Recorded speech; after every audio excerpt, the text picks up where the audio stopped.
Alright, Sue and I just completed a portable structural sidewalk.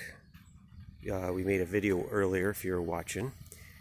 But these are 4-foot square, reinforced with steel, and we used a ground stabilization underneath it with a rototiller and a tamper.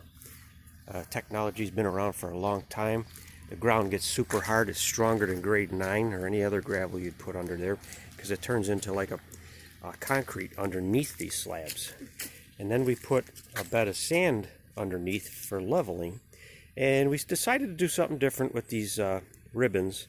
These are 1.5 inch spacings in between, and we bordered it with the 1.5 inch. You don't have to do that. You could simply put the sand in between, the polymeric sand, or caulk the joints, or you could even go wider with these joints and we could color them.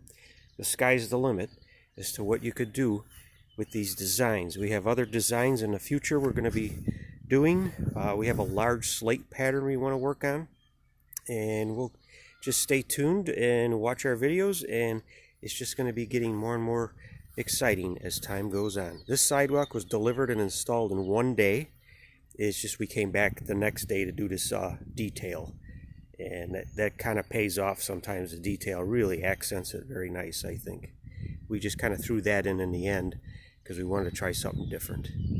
All right, thanks for watching.